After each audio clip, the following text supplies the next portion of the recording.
The night was bitterly cold, the kind of cold that sank into your bones and made even breathing feel heavy. Marcus pulled his jacket tighter around himself as he walked his usual route around the shopping mall. He had been a security guard here for nearly 6 years. The job wasn't glamorous, but it kept a roof over his head and food on the table. He wasn't the kind of man who drew attention to himself, quiet, steady, dependable. People came and went every day, hardly noticing him as he stood watch, yet Marcus noticed everything. He noticed the mother who couldn't quite afford her child's toy, the old man who lingered a little too long in the warmth of the coffee shop, and especially the people who drifted in from the cold, hoping for shelter. That evening, just as he rounded the corner near the east entrance, Marcus saw him. A homeless man, bundled in tattered layers of clothing, his hands shaking as he tried to pull his thin blanket tighter around his shoulders. His face was weary, the kind of weary that came from years of hard living, yet his eyes had a quiet pleading in them. He wasn't bothering anyone, he was simply trying to stay out of the wind. Marcus paused. He knew the rules. Security guards were supposed to keep loiterers away from the building. They were told it was about safety, about maintaining the image of the mall, but Marcus had never liked the rule. He looked at the man and saw not a problem, not a trespasser, but a human being. "Cold night," Marcus said gently, his voice low, almost as if he didn't want the cameras above him to catch even his tone. The man nodded slowly. "Cold enough to break you." His voice cracked from thirst and exhaustion. Marcus hesitated only a moment before shrugging off his own jacket. It wasn't much, just a standard-issue black coat with the mall's security emblem stitched into the sleeve, but it was warm. He handed it over. "Here," he said softly. "You need this more than I do." The homeless man's eyes widened, his hands trembling as he took the coat. I can't take this. You'll freeze." Marcus shook his head. "I'll be fine. Got a sweatshirt under here." He forced a small smile. "Besides, I'll be moving around all night.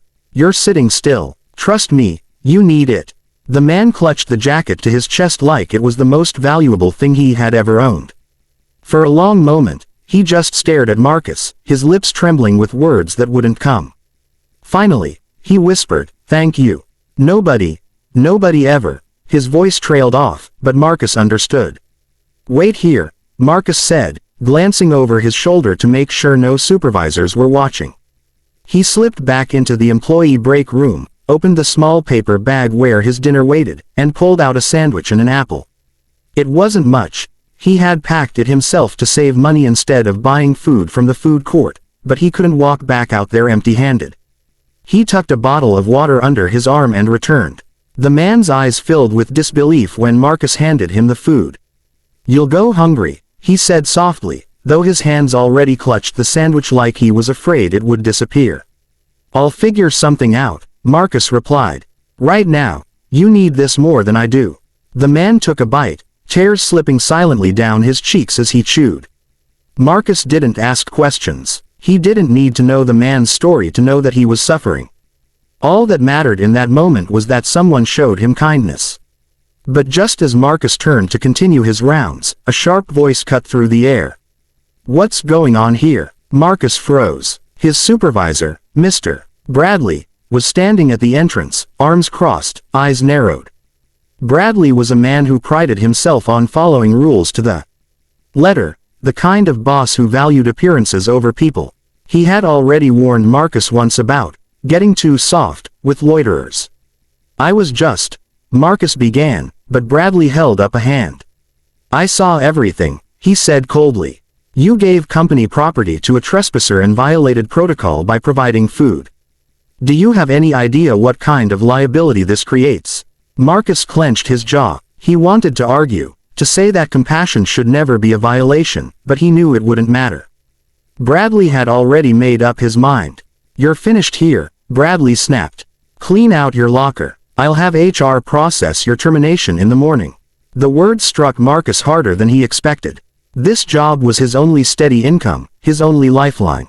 He opened his mouth to protest, but the look on Bradley's face told him there was no point. He was done. When Bradley stormed off, Marcus stood there in silence, the night colder than it had been a moment ago. The homeless man looked at him with wide, guilt-ridden eyes, still clutching the jacket Marcus had given him. I didn't mean for you to get in trouble, he said hoarsely. Marcus forced a faint smile, though his chest felt heavy. Don't worry about it. Some things are worth more than a job.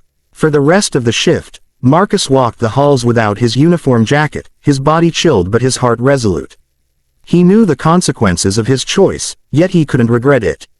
When the morning came, he packed up his few belongings into a cardboard box and left the mall for the last time, unemployed and uncertain of the future. Still, as he stepped into the daylight, there was a quiet strength in his heart. He had chosen kindness, even when it cost him everything. He didn't know it then, but the seed of that choice would return to him in a way far greater than he could ever imagine. Marcus sat on the worn bench outside the mall, the box of his belongings resting at his feet. The morning sun was pale, offering no warmth against the chill that clung to him. The world seemed quieter, heavier, as if it too knew what he had lost. For the first time in years, he didn't have anywhere to be, no uniform to wear, no duties waiting for him. He had gone from invisible to unemployed overnight, and the uncertainty gnawed at him.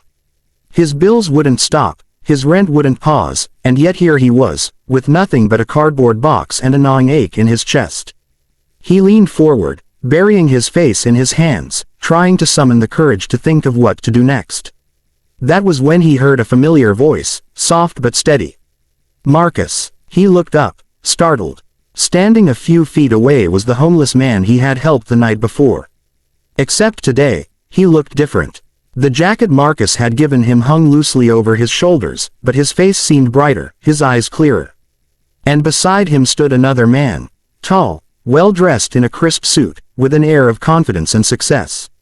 "Morning," Marcus said, his voice rough from a sleepless night. "You doing all right?" The homeless man nodded, then gestured to his companion. "This is my brother." Marcus blinked. "Your brother?" The suited man stepped forward, extending a hand. "Yes, my name's Daniel. Because of you, my brother reached out to me last night. He told me what you did, how you gave him your jacket, your food, your kindness when no one else would." Daniel's voice was warm, but also tinged with something deeper, something like gratitude that ran all the way to his core. Marcus shook his hand, still trying to process what he was hearing. "I didn't do much, just tried to help. To you, maybe it wasn't much," Daniel said firmly, "but to my brother, it was everything. He had been drifting for years, too ashamed to contact me, convinced no one cared. But your kindness reminded him that people still see him as a human being. It gave him the courage to call me." Marcus looked at the homeless man, whose eyes were glistening with tears. "It's true," the man whispered. "You treated me like I mattered. I hadn't felt that in a long time. That made me pick up the phone." Something shifted inside Marcus's chest. He had spent the whole night wrestling with anger at being fired, questioning if it had been worth it. And now, here was the answer standing right in front of him. But then Daniel surprised him. "Marcus, I own a security firm downtown. We handle contracts with businesses, offices, even private estates. We're always looking for men of integrity, men who don't just follow orders but who act with heart. My brother told me you lost your job because of him, and I can't let that stand. I'd like to offer you a position. Better pay, full benefits, and room for growth. What do you say?" For a moment, Marcus couldn't breathe. He stared at Daniel, half convinced he had misheard. After years of barely scraping by, after losing his job for doing what he knew was right, here was a lifeline, not just a lifeline, but an opportunity far greater than he'd ever imagined. I don't know what to say," Marcus stammered. This is too much." Daniel shook his head. "No, Marcus, it's exactly what you deserve. You lost your job because you showed compassion. That's not weakness, that's strength. That's the kind of man I want working for me." The homeless man stepped closer, gripping Marcus's hand with surprising strength. "You saved me in more ways than you know. Don't doubt what you did. It mattered." Marcus felt his throat tighten. He thought of all the nights he had stood guard at the mall, unseen, unappreciated. He thought of the moment he handed over his jacket, not knowing what would come of it. And now, here was proof that kindness was never wasted. With tears threatening to spill, Marcus finally nodded. "All right, I'll do it." A smile spread across Daniel's face as he clasped Marcus's shoulder. "Good. Come by my office this afternoon. We'll get you set up." As the two men turned to leave, Marcus sat back down on the bench, overwhelmed. The box at his feet no longer looked like a symbol of failure. It was simply the closing of one chapter, making room for the next. He realized then that life has a way of weaving moments together, even when they don't make sense at first. His small act of compassion had set in motion a chain of events he never could have predicted. The homeless man glanced back once more, his expression filled with gratitude that words could never capture. Marcus lifted a hand in a quiet wave, his heart lighter than it had been in years. For the first time since he lost his job, Marcus allowed himself to smile. He had been fired for kindness, but in the end, it was kindness that gave him a new beginning. And as he rose from the bench, ready to face the future, he carried with him the unshakable truth that even the smallest act of humanity can ripple outward, changing lives in ways no one can foresee. Sometimes, losing everything for the right reason is just the start of finding something greater.